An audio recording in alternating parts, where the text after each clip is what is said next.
नमस्कार, मुकाबला में आपका स्वागत है। मैं हूं संकेत उपाध्याय। तो लगातार ईडी, सीबीआई, ये जो एजेंसी हैं, उनके प्रयोग को लेकर के बहुत सवाल उठाए जा रहे हैं।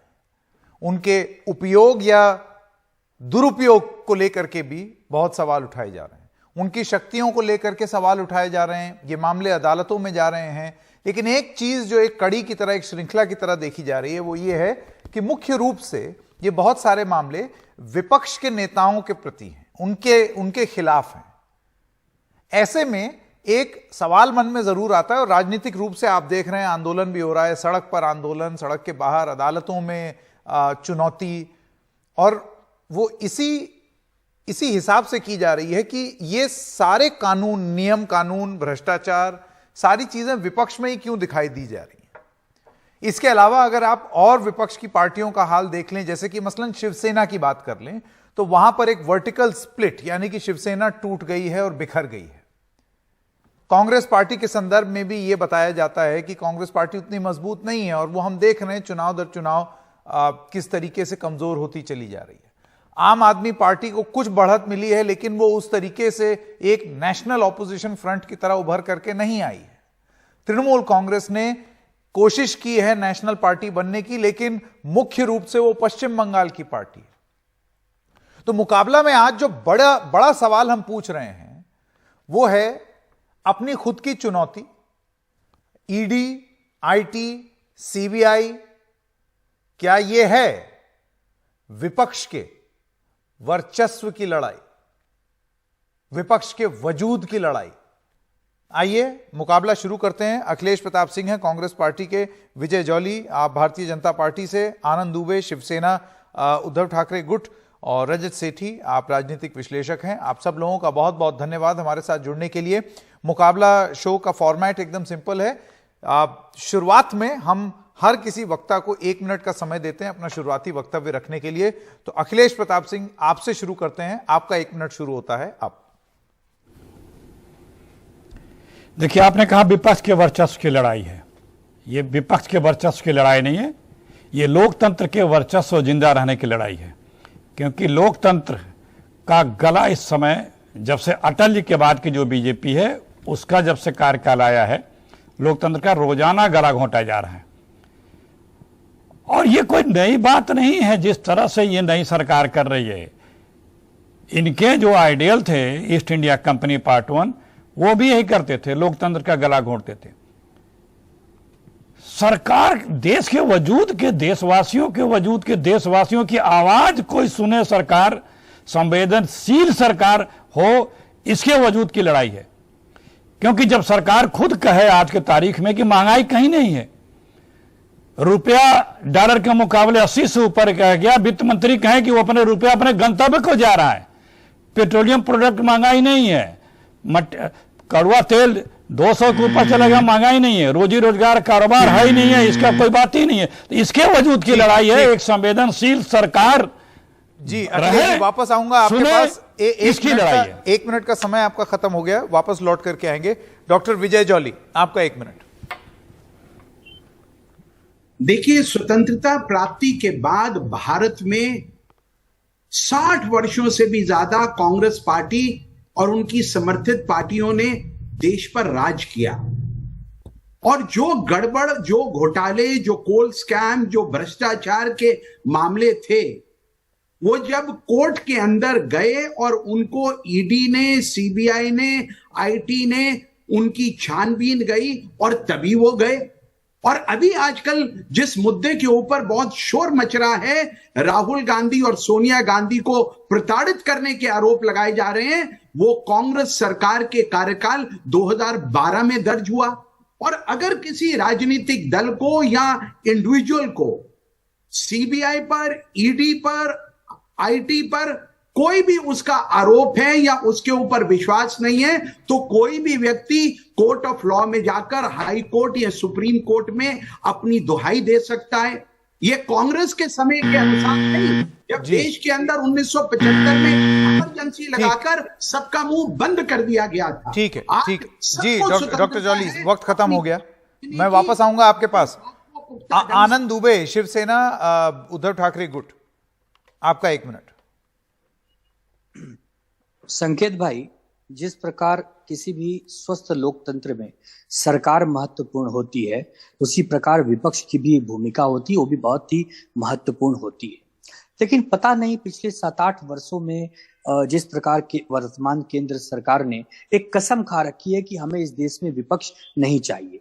पटना में 2 दिन पहले आदरणीय जेपी नड्डा जी कहते हैं कि इस पूरे देश में क्षेत्रीय पार्टियों को खत्म कर दिया जाएगा, कोई विपक्ष नहीं बचेगा, केवल देश में भारतीय जनता पार्टी बचेगी और हम ही बचेंगे। तो ऐसे में अब ये सवाल उठता है कि भाई जो विपक्ष है, यदि वो कोई काम करना चाहता है, कोई आवाज उठाना चाहता है, कोई अपनी बात रखना चाहता है, तो वो जिंदा ही नहीं रहेगा, उसे पूरी तरह समाप्ति की ओर एक धकेला जा रहा है, उसका अंत किया जा रहा है। वो अपनी आवाज नहीं कह सकता। आज महंगाई, बेरोजगारी, किसी भी विषय पे यदि वो अपनी बात कहना चाहता है तो उसके खिलाफ कोई न कोई जांच एजेंसियां लगा दी जाती हैं।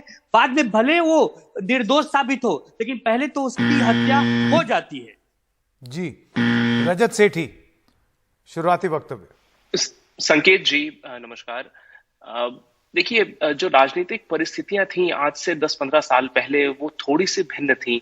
सारे बड़े नेता ग्लास हाउसेस में, शीशे के घरों में रहते थे, तो एक दूसरे पर पत्थर नहीं चलाते थे, और काफी हद तक ये एक मिली जुली सांठ-गांठ रहती थी कि मैं आपके ऊपर छीटाकछी नहीं करूंगा और एजेंसीज आपके पीछे नहीं जाएंगी। तो ये जो कंसेंसस था ना, ये ग्लास हाउस कंसेंसस, ये टूट चुका है। आज आप ये नहीं देखेंगे कि जो भारतीय जनता पार्टी है उसके मन में इस बात का कोई भी गुरेज है कि नहीं, अगर एजेंसियां हैं उनको अपना काम करना है, उनको करना चाहिए। और अगर मैं कांग्रेस और जितने विपक्षी दल है उनकी बात करूंगा, वो कांग्रेस को लीजिए, राहुल गांधी का केस 8 साल से चल रहा है। 8 साल में करीब 40 बार इनकम टैक्स ने उनको नोटिस दिए कि आप उसका जवाब दीजिए। इतना तो एक आम आदमी के साथ नहीं होता। अब वो इतनी प्रिविलेज पोजीशन पे बैठे हैं और उनको इस प्रिविलेज का भान भी नहीं, और उनको ये लग रहा है कि ऑपोजिशन के पीछे जा रहे हैं। आप एजेंसीज की क्रेडिबिलिटी को ध्वस्त करना चाहते हैं, आप भारत की इंस्टीट्यूशंस पे प्रश्न चिन्ह लगाना चाहते हैं, तो इससे देश आगे कैसे चलेगा? अधीर रंजन जी संसद के पटल पर बैठ के कहते हैं कि आप अरेस्ट क्यों नहीं करते अगर कोई गुनहगारी है तो आप अरेस्ट तो कर रहे हैं। ठीक है, वक्त खत्म हो गया। आप सब लोगों ने अपना शुरुआती वक्तव्य दे दिया है, आपका बहुत धन्यवाद। बने रहिए हमारे साथ। एक छोटे से ब्रेक के लिए रुक रहे हैं। ब्रेक के बाद जब आएंगे तो विस्तार से मुकाबला शुरू करेंगे और ये जानने की कोशिश करेंगे कि क्या सही में एक रणनीति है विपक्ष मुक्त भारत बनाने की, विपक्ष मुक्त संसद बनाने की, और क्या यह कामयाब होगी, और क्या इसीलिए अब विपक्ष के लोग सड़क पर उतर आए हैं, और अगर उतर आए हैं तो वो कितने कामयाब होंगे अपना अस्तित्व बचाने में। मुकाबला जारी रहेगा ब्रेक के बाद।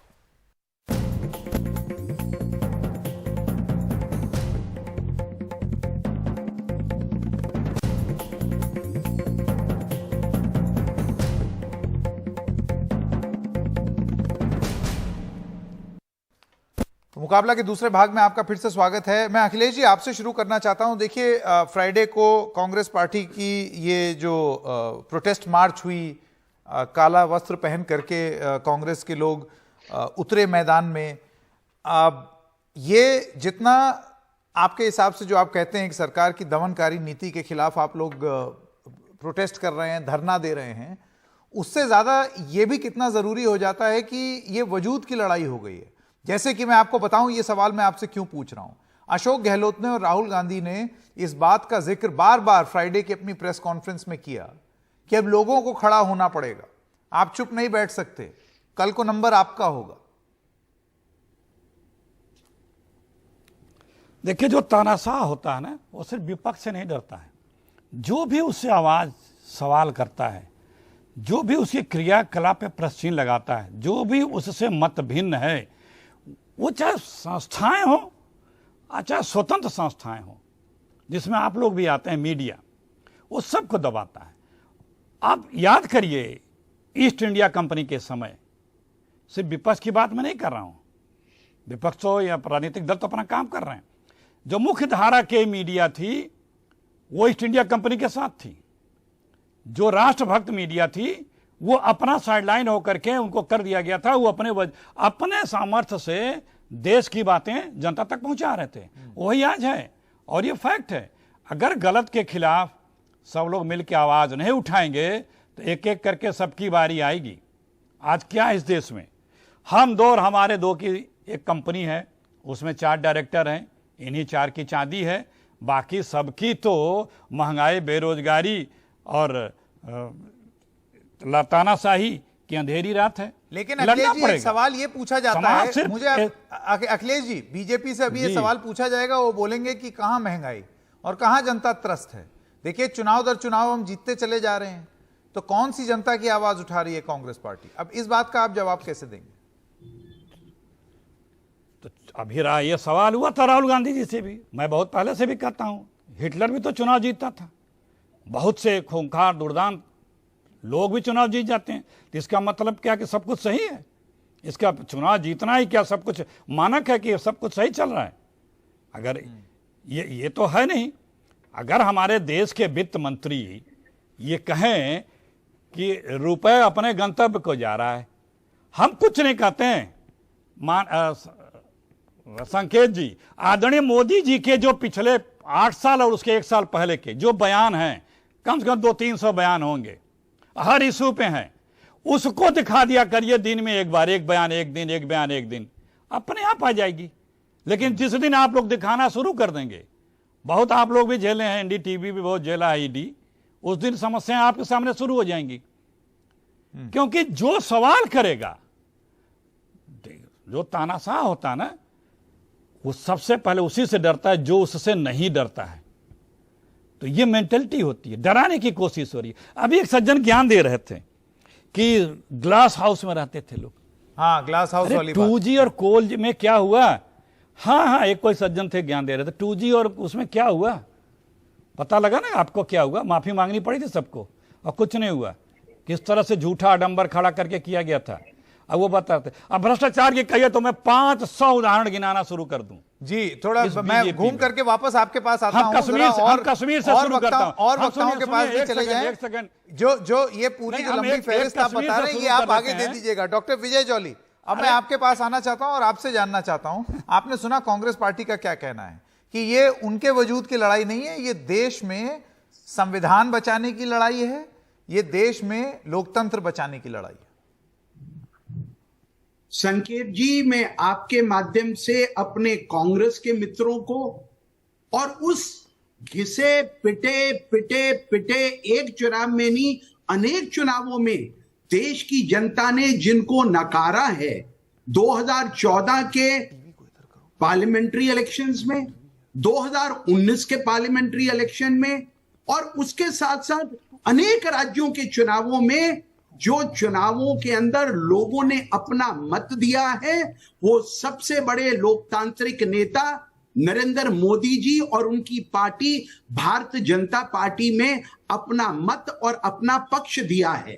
और ये जनता के पक्ष को और जनता के मत को अपने शब्दों के घेरे में घेर कर उनको तानाशाह कह रहे हैं। तानाशाह तो मेरे कांग्रेस के मित्रों को पूर्व प्रधानमंत्री रही, आदर के योग्य रही श्रीमती इंदिरा गांधी जी को कहना चाहिए था, जिन्होंने देश के अंदर 1975 में इमरजेंसी लगाकर सभी विपक्ष के नेताओं को जेलों के अंदर डाल दिया था, फंडामेंटल राइट्स को सस्पेंड कर दिया गया था। लेकिन आज 2 चुनाव जीतने के बाद भी भारतीय जनता पार्टी ने यह जरूर कहा है, कांग्रेस मुक्त देश बनाएंगे। लेकिन उसके बावजूद कांग्रेस के सांसद, टीएमसी के सांसद, डीएमके के सांसद, समाजवादी पार्टी के सांसद और बाकी अन्य दलों जिसमें आम आदमी पार्टी भी है, उनके सांसद चुनावों की प्रक्रिया से लोकसभा में जीतकर आए और आप कहते हैं कि देश में तानाशाही हो गई। कमाल है। नहीं, लेकिन डॉक्टर जॉली, यहां पर बात ये हो रही है ईडी और सीबीआई का उपयोग ऐसा क्यों है कि एनफोर्समेंट डायरेक्टरेट, प्रवर्तन निदेशालय को सिर्फ विपक्ष के नेताओं में दोष दिख रहा है और भारतीय जनता पार्टी के नेताओं में कुछ नहीं दिख रहा। अच्छा, अगर कोई विपक्ष में था और उसके बाद बीजेपी का दामन थाम लिया तो उसके बाद फिर उसमें भी दोष दिखना बंद हो जाता है। इन आरोपों का जवाब आप कैसे देंगे? देखिए, मैं इसका जवाब बड़े पुख्ता ढंग से दूंगा।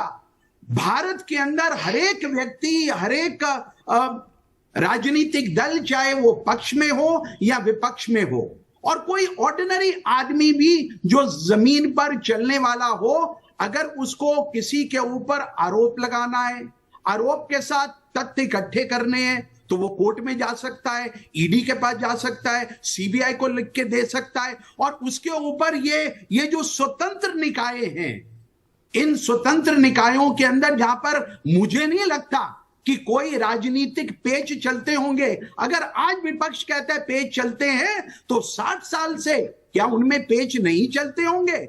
इसलिए ये बातें बेबुनियाद हैं। देश के अंदर अखिलेश जी का जवाब ले लें, उसके बाद आनंद दुबे और रजत सेठी के पास जाएंगे। अखिलेश जी का जवाब। अपना सहयोग ले सकता है। विजय जौहली जी की बात आपने सुन ली, सिंह साहब आपका जवाब। देखिए, देश तो छोड़िए, बीजेपी में ही कितना लोकतंत्र है, ये बीजेपी वाले हमसे आपसे ज्यादा बेहतर जानते हैं, सबको पता है। और आज जो सरकार है दिल्ली की, संख्या बल भले उनके पास हो, लेकिन आत्मबल नहीं है।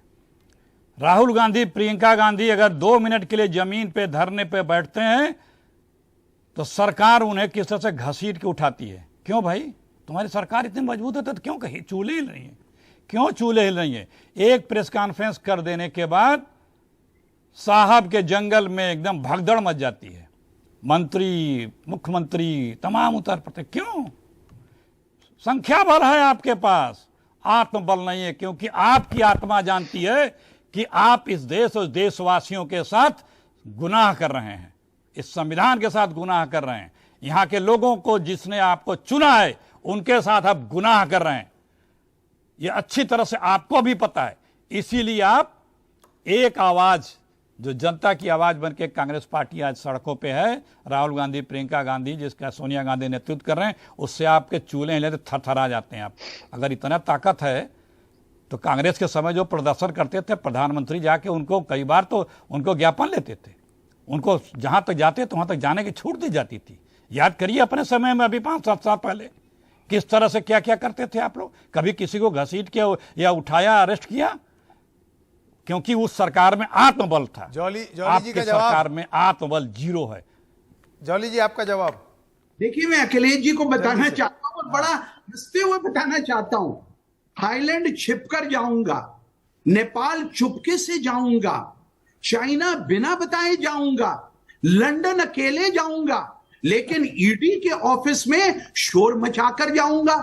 आप अगर कानून तोड़ेंगे, अगर कानून को तोड़कर आप सड़क पर बैठेंगे, रास्ता अवरुद्ध करेंगे, लॉ एनफोर्समेंट अथॉरिटीज का सम्मान नहीं करेंगे, तो क्या आपको वहां पर कोई स्पेशल ट्रीटमेंट दिया जाएगा?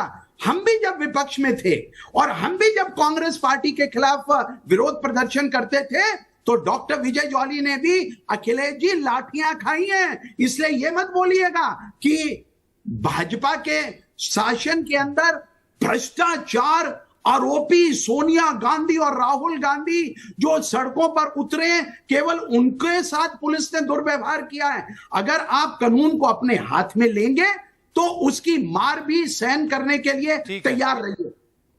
ठीक है, मैं अब रजत सेठी आपके पास आना चाहता हूं और फिर आनंद दुबे। रजत सेठी, ये जो आपने ग्लास हाउस वाली बात की, आपका ये कहना था कि अब क्योंकि दामन इतना साफ है कि जो शीर्ष नेतृत्व है उसके खिलाफ लोग कुछ नहीं बोल पाते हैं, और इस वजह से ये जो सरकार है ये वो कार्रवाई कर सकती है जो कि पहले की सरकारें नहीं करती थी, क्योंकि एक दूसरे के बीच बचाव में आ जाती थी। उनको लगता था कि छोड़ो, थोड़ा सा तुम भी, you PAT my back I PAT yours, जैसे अंग्रेजी में कहा जाता है। देखिए, ये तो बदलाव इवन कांग्रेस के भी लोग ये चीज मानेंगे कि जब से प्रधानमंत्री मोदी जी ने नेतृत्व संभाला है, ये चीज तो साफ है कि कम से कम कोई उनके दामन पर कोई कीचड़ नहीं लगा सकता, जितना प्रयास करने की कोशिश की जाए उतना। तालियां। इसकी वजह से अखिलेश जी थोड़ा सा संयम रखिए। आपका नंबर आया था, आपने बहुत बोला था, मुझको इतना अच्छा हंसने की, इतना अच्छा मुझको बोलने दीजिए। रोक नहीं पाया, मुझे मालूम है कि आपका अहंकार सर चढ़ के बोल रहा है। अगर मैंने कुछ बोला तो आप बोलते हैं कि ज्ञान दे रहे थे। ये तो आपके जनता के लिए आपके अंदर एक रिस्पेक्ट और संवेदना की भावना है कि कोई अगर उठ के बोलना चाहे तो आप उसको बोल देंगे ज्ञान दे रहा। मैं ज्ञान देने की बात करूं, ये कौन सा प्रिविलेज है कि एक खानदान उठ के सड़क को उठा के घेर लेता है जब देश 75वां आजादी का महोत्सव मना रहा है, तो पूरा जितने भी ये दलाल है कांग्रेस पार्टी के आसपास घूमने वाले, वो लोगों के अलावा सड़क पर एक नागरिक जनता सहानुभूति के साथ खड़ी नहीं है आज कांग्रेस के साथ। ये हश्र हो गया कांग्रेस पार्टी का। आप देखिए ना, कितनी बार भारत बंद किया इन्होंने ईडी केस के लिए, कितनी बार किया है, कितने लोग उमड़े हैं, दिल्ली सबूत है उसका। दिल्ली में जाके देखिए 5 आदमी नहीं आ रहे हैं सड़क पे। इसके लिए आपको थोड़ा सा अंदर झांकने की जरूरत है कि आखिर हो क्या रहा है। पब्लिक में ना एक स्मेल टेस्ट की ताकत होती है, पब्लिक भी समझ जाती है, सूंघ लेती है कि यहां पर समस्या कहां है। लालू प्रसाद यादव जी के साथ भी पब्लिक ने 20 साल इंतजार किया था, जबकि चीजें ब्लैक एंड व्हाइट क्लियर थी कि लालू जी ने करप्शन किया है। वैसे ही मैं बोल रहा हूं, पब्लिक आज पेशेंटली वेट कर रही है, आराम से इनको जितना समय चाहिए ले, लेकिन अंततोगत्वा राहुल गांधी को जेल में जाना होगा, सोनिया गांधी को जेल में जाना होगा। यही सबसे बड़ा न्याय होगा देश का, और इस न्याय के लिए जनता संयम के साथ नहीं, बैठी रजत है। सेठी, मुझे आप ये बताइए, चलिए आप ये कह सकते हैं कि राजनीतिक वर्चस्व उस तरीके का कांग्रेस पार्टी का नहीं रहा जैसे 2004-2009 में था। नहीं, इनके लिए चलिए, नहीं, मेरा सवाल सुन ले, मेरा सवाल सुन ले रजत जी, मेरा सवाल सुन ले। मेरा ये कहना है कि इनके लिए क्या सड़क की राजनीति सही है, तो वो भी करके देख लें। सड़क की राजनीति किसने नहीं की रजत सेठी, यही तो मैं सवाल पूछ रहा हूं।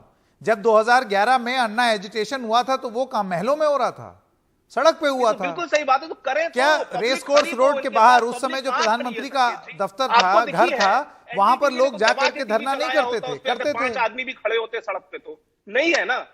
आज भी कोई नहीं है, आगे भी कोई नहीं था, पीछे भी कोई नहीं था। इसमें बात मॉरल्स की है।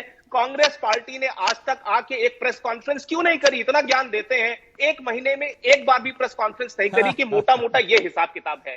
अब आप प्रेस कॉन्फ्रेंस की बात कर रहे हैं, अभी वो अखिलेश जी को मैं बोलूंगा, वो कहेंगे नरेंद्र मोदी की प्रेस कॉन्फ्रेंस कहां है? रजत जी, ये प्रेस कॉन्फ्रेंस वाली बात जरा गड़बड़ हो जाएगी। संकेत जी, अखिलेश जी, उसके बाद आनंद दुबे।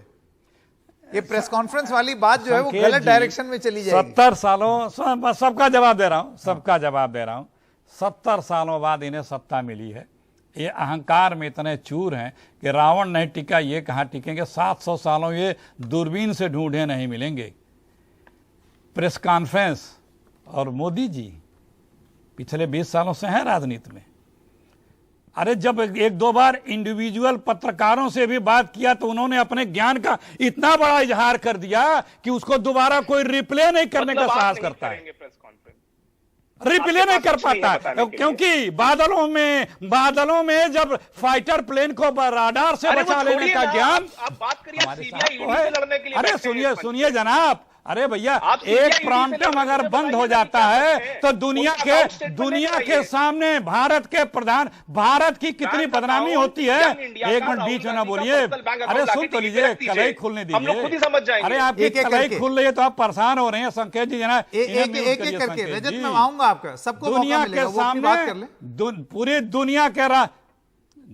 दुनिया के राष्ट्राध्यक्षों के सामने मेरे देश का प्रधानमंत्री बोल रहा था, प्रॉम्प्टम बंद हो गया, आए बाएं साएं आए। बड़ा ज्ञान दिखा, एक बार नहीं दर्जनों बार।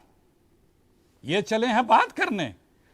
अरे साहस होता, गट्स होता, आत्मबल होता तो प्रश्नों का सामना करते। लोकतंत्र वही होता है, प्रश्न का सामना वो करता है जिसमें बल होता है, आत्मबल, जिसके पास जवाबदेही की ताकत होती है कि हाँ हमारे पास है कुछ कहने के लिए उपयोगिता है। वो बात तो ठीक है, लेकिन ऐसा है, देखिए एक लोकतंत्र में, डॉक्टर जॉली इससे पहले आप जवाब दें आनंद दुबे, लेकिन ले दे के इस लोकतंत्र में, लोकतांत्रिक प्रणाली जो है चुनाव की, लोकतांत्रिक प्रणाली जो है चुनाव की, उसमें आपको जमीन जी, एक सेकंड अखिलेश जी आता हूं, क्योंकि आनंद दुबे जी बहुत टाइम से इंतजार कर रहे थे।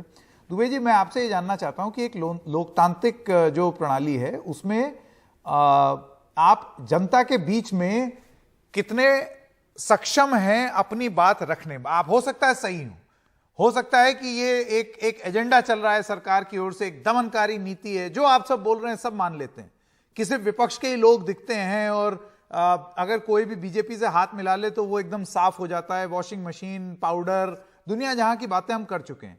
लेकिन जनता को मना करके और उस आधार पर मैंडेट लाना, इसी से सत्ता परिवर्तन होता है। आपको लगता है कि वहां विपक्ष अपने आप को थोड़ा सा विफल पाता है कि वो जनता को मना नहीं पा रहा है? अगर आपके साथ एक सरकार दमनकारी रवैया अपना रही है तो वो जनता को आप नहीं मना पा रहे। महंगाई का मुद्दा विपक्ष जनता के सामने लेकर के नहीं जा रही है कि जनता आपके साथ जुड़े, इसका जवाब आप कैसे देंगे? देखिए, पिछले 7-8 वर्षों में यदि देखें तो आपके प्रश्न में ही इसका उत्तर है कि कहीं न कहीं मैंडेट, कहीं न कहीं संख्या बल हमारे साथ नहीं जुड़ रहा है, कहीं न कहीं विपक्ष के पास इतनी संख्या नहीं हो रही है कि वो सरकार बना ले। लेकिन इसके साथ साथ मैं आपको कुछ एक दिखाना चाहता था संकेत भाई। मेरे हाथ में एक कागज है, शायद क्लियर नहीं दिखेगा, लेकिन इसमें कुछ लिखा है, मैं पढ़ देता हूँ। हाँ। इसमें लिखा है मराठी में, मैं हिंदी में बोल देता हूँ। बीजेपी में आए और स्वच्छ हुए ये 71 लोग हैं महाराष्ट्र के, केवल महाराष्ट्र की बात कर रहा हूं, और ये सब कैबिनेट मिनिस्टर, सांसद, केंद्रीय मंत्री लेवल के नेता रहे हैं।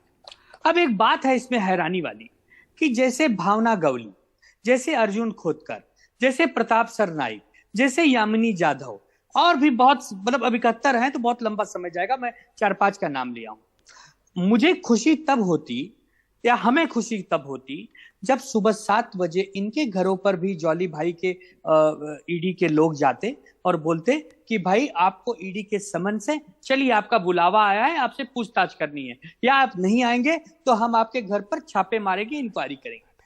अब मुद्दा यह है कि विपक्ष को उस लायक खड़ा ही नहीं होने दे रहे हैं।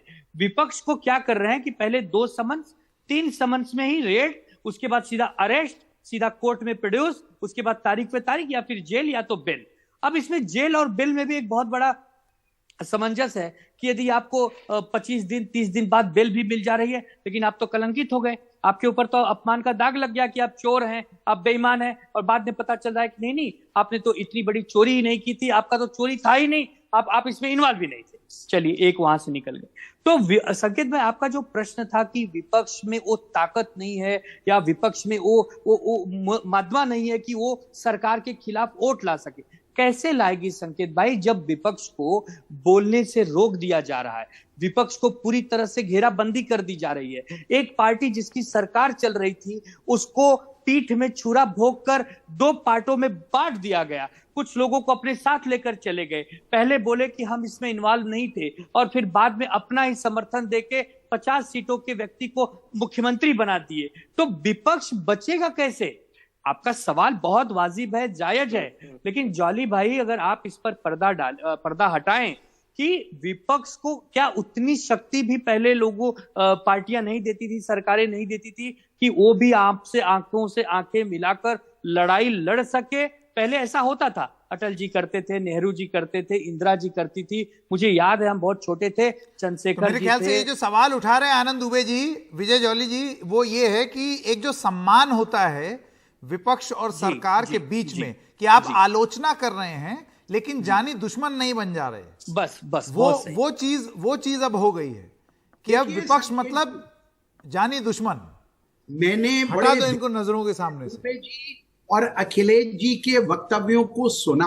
हाँ, अगर महाराष्ट्र के अंदर वो शिवसेना, ठाकरे जी की शिवसेना जो हमेशा कांग्रेस पार्टी के विरोध में रही, अगर वो आपस में हाथ मिला देती है और 2 साल के बाद उस शिवसेना की सरकार का विघटन हो जाता है, उसके अपने ही चुने हुए विधायक अपने नेता के विरोध में खड़े हो जाते हैं, उसमें कोई भारतीय जनता पार्टी का हाथ नहीं है। इसलिए शिवसेना जैसी जो पार्टी है उसको भी अपना आत्मचिंतन करने की आवश्यकता है।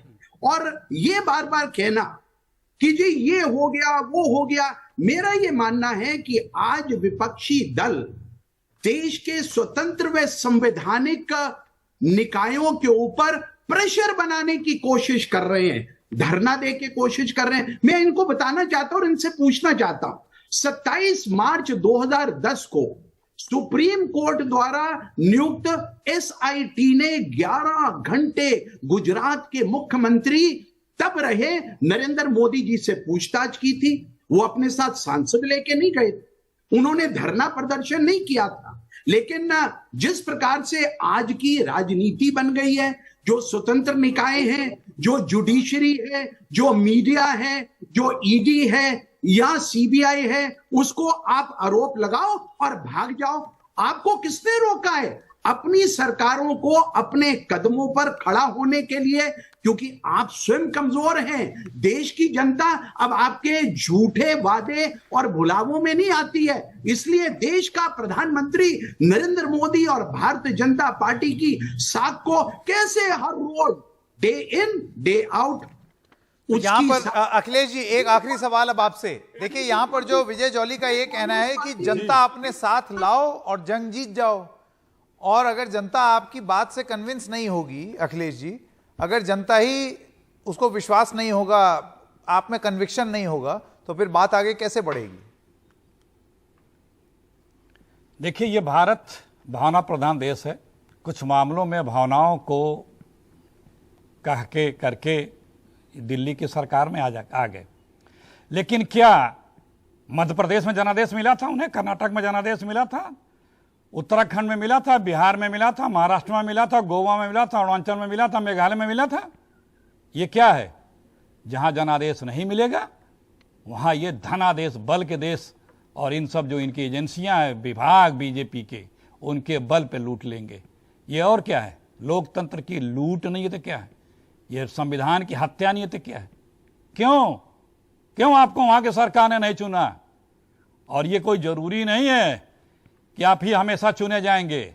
और जो आज बता रहे हो ना कि वहां के लोग वहां चले गए, भविष्य में अपनी पीढ़ी को क्या देके जा रहे हो? कांग्रेस हारी, ये तो बोलिए। कांग्रेस हारी उत्तर प्रदेश के अंदर।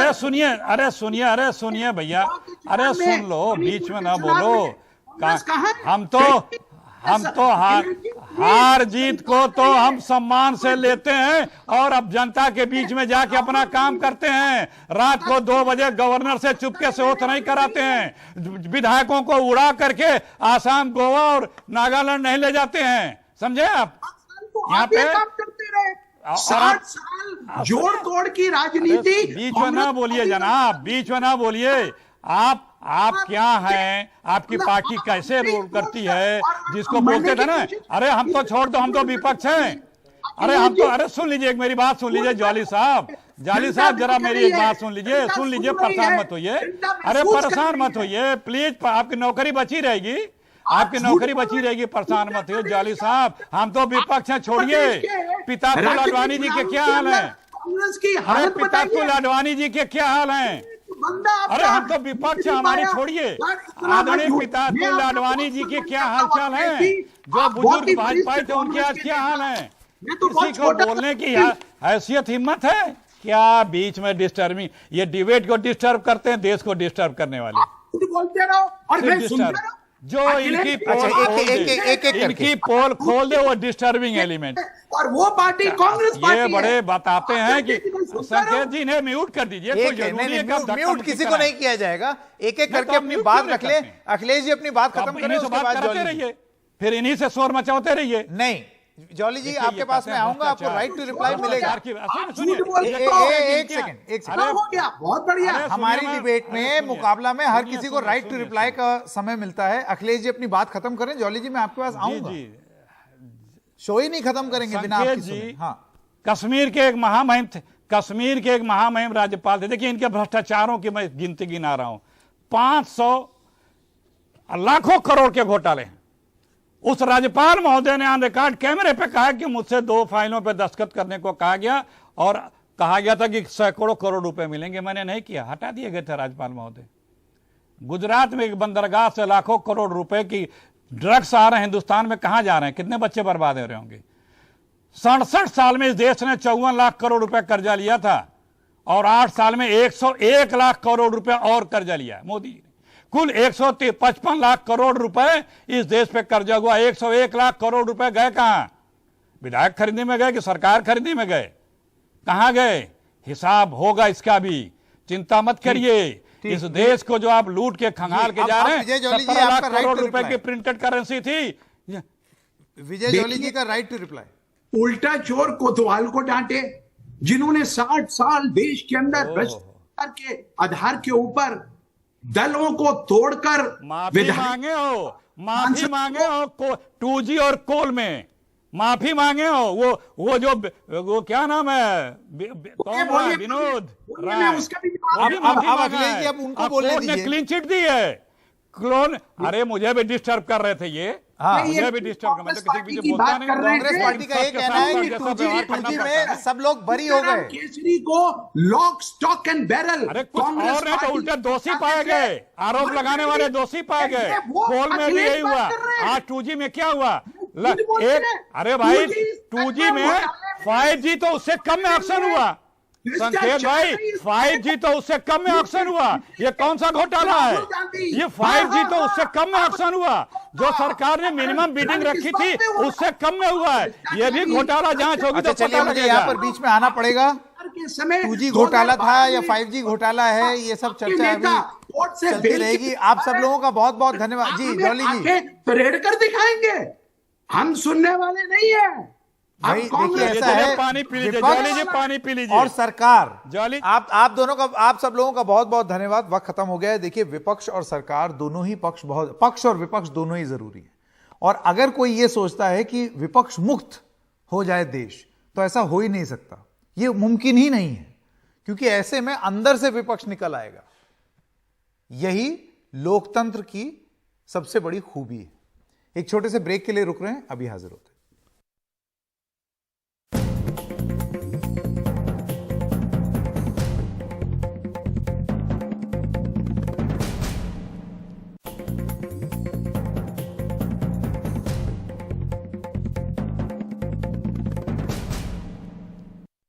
देश तो छोड़िए, बीजेपी में ही कितना लोकतंत्र है, ये बीजेपी वाले हमसे आपसे ज्यादा बेहतर जानते हैं, सबको पता है। और आज जो सरकार है दिल्ली की, संख्या बल भले ही उनके पास हो, लेकिन आत्मबल नहीं है। राहुल गांधी, प्रियंका गांधी अगर 2 मिनट के लिए जमीन पे धरने पे बैठते हैं तो सरकार उन्हें किस तरह से घसीट के उठाती है। क्यों भाई, तुम्हारी सरकार इतनी मजबूत है तो क्यों कहीं चूल्हे ही नहीं है?